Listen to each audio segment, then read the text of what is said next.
पुस्तकाच्या आगम क्रमवारीत बदल करण्यासाठी मूलभूत नोंदीमध्ये ग्रंथपुस्तकांविषयी मूलभूत नोंदीत आगम क्रमवारी या मेन्यूवर क्लिक करायचे आहे.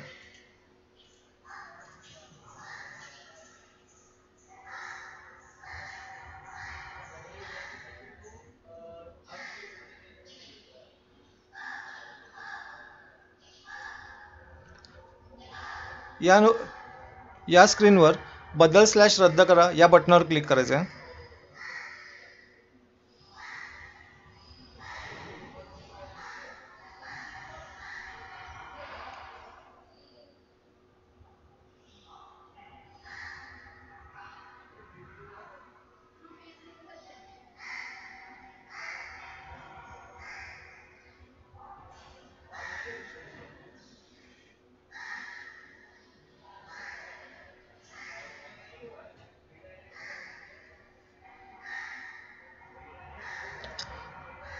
येथे आपल्याला ड्रॉपडाऊनवरती क्लिक केल्यानंतर ज्या आगम क्रमवारी आपण नोंदवलेल्या आहेत त्या सर्व आगम क्रमवारी आपल्याला येथे दिसू शकतात.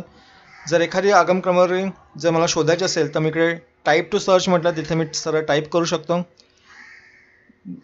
निवडलेल्या आगम क्रमवारीला क्लिक केल्यानंतर मी शोधा बटनावरती क्लिक केल्यावर ती आगम क्रमवारी खाली ग्रीडमध्ये आपल्याला दिसू शकते. सर्व नोंदीवर क्लिक केल्यावरती सर्व आगम क्रमवारी आपल्याला खाली ग्रीडमध्ये दिसू शकतील. पुन्हा जर मला नवीन नोंदणीच्या स्क्रीनवर जायचं असेल तर मी येथे क्लिक केल्यावर नवीन नोंदणीच्या बटनावर क्लिक केल्यावर मला पुन्हा नवीन नोंदणीच्या स्क्रीनवर मला जाता येईल. मी येथे शोधा बटनावर क्लिक करतोय म्हणजे ड्रॉपडाऊनमध्ये सिलेक्ट केलेला मेन्यू मला इथे ग्रीडमध्ये दिसणार आहे. येथे बदल करा या बटनावर क्लिक केल्यावरती नोंदवलेल्या आगम क्रमवारीमध्ये जर काही बदल करायचा असेल तर मी करू शकतोय. रद्द करा बटनावर क्लिक केल्यावरती सदर आगम क्रमवारी रद्द केली जाईल.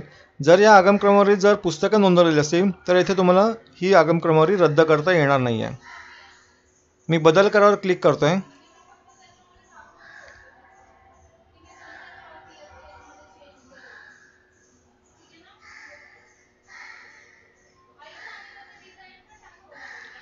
येथे आगम क्रमवारीचा सांकेतांक आहे तो मला बदलता येत नाही आहे. तो युनिक आणि फिक्स आहे.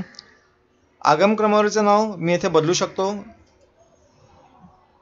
त्याचे अहवालासाठीचं संक्षिप्त नाव मी बदलू शकतो. त्याचं माध्यम स्वरूप मला बदलता येऊ शकते. स्तंभ संख्याक मला बदलता येऊ शकतो.